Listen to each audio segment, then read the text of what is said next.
sëñ Pape maa ngi lay ziar. Waaw maam Paul Biya mi moom bi ngeen ko wax mu xool ci capitaine Traoré seetam boobu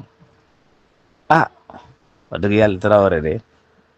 yoon wi mu jël nii ak jëf yi muy jëf ak wax yi muy wax dëgg yàlla ñii la waroon nag ñoom Paul Biya ñoom la waroon. xam naa ne daal wax dëgg yàlla amal na waa réewam njëriñ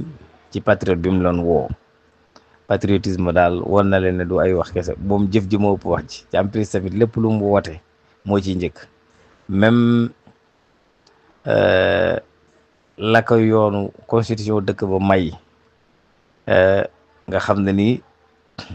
loolu xaqam la da koo jël joxaat ko waa dëkk ba. woo tamit ñi nga xam ne ni ñoom la àndal ci gouvernement bi yëpp ñu def loolu. oto yu luxe yeeg appartement yu luxe yeeg kër yu luxe yeeg nangam ak nangam mu ne non ñun dañoo ñëw pour defar dëkk bi génnee dëkk bi ci ndóol. loolu nag bu fekkee ne lu dëkk bi am ci ay koom maanaam ñun ñoo koy jëfandikoo di lakk ay carburant yu bareek di taal ay nu mu tuddati courant bu bareek ay oto yu luxe yeeg recruter ay nit yu bareek amul benn njëriñ. mais li am njëriñ mooy kenn ku ne fa nga féete nga fexe ba foofu dox te tamit nga wàññi li nga xam ne moom ngay consommer ngir keneen muñ cee am wala ngir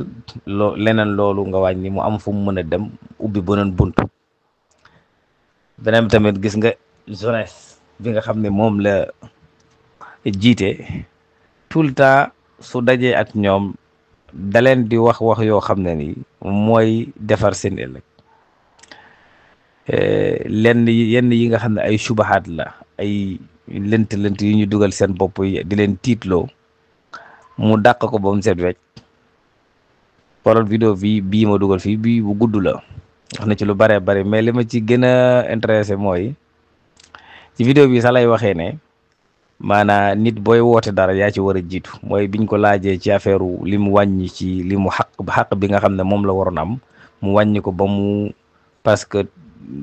néew ba mu néew ba mu ëpp ñu ne ko est-ce que doo lor sa njaboot tamit ci benn côté. mu ne la njabooti ñi nga xam ne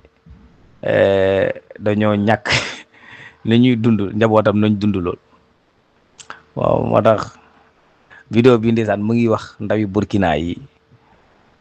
tiitloo ak pexe yi nga xam ne tubaab bi ñu ngi koy def comme boo nekkee ci yoon bii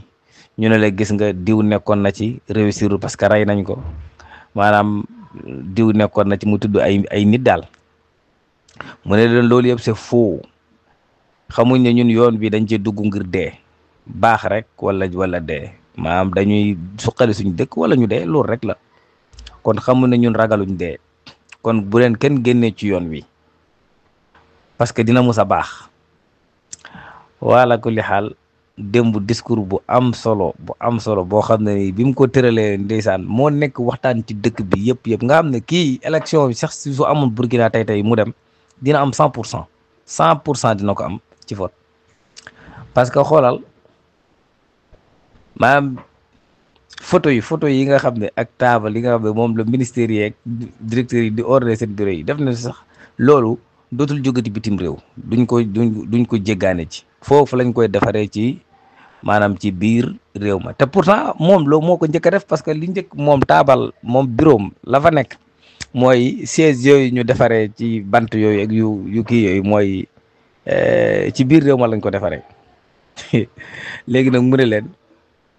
ministères yeeg directeurs yeeg nangam ak ñoom ñëpp kenn dootul jëndeeti ay matériel ci bitim réew comme ay chaise ak koy nangam nañ ko defaree fii. koo xam ne nii mënu ko nga dem ci àll bi jëli bant yu wow yi nga defar ko chaise mu ne parce que am na doomu Burkina yoo xam ne nii mun nañ defar loolu nekk ay menuisier ñenn ñi nekk ay menuisier métallique wala ay soudeur rek yu mel noonu mun nañ defar yoo xam ne nii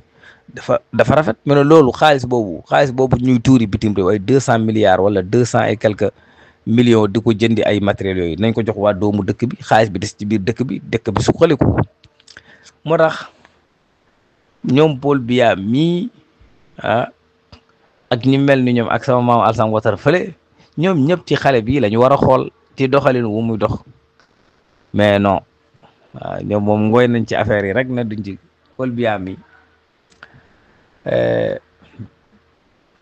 opposant bi gagné ko daf ko proposé ma def la premier ministre quoi ci biir gouvernement bi ginnaaw bi élection yi jàllee ne ko naal def premier ministre boo nangoo loolu mooy la loolu du ay caaxaan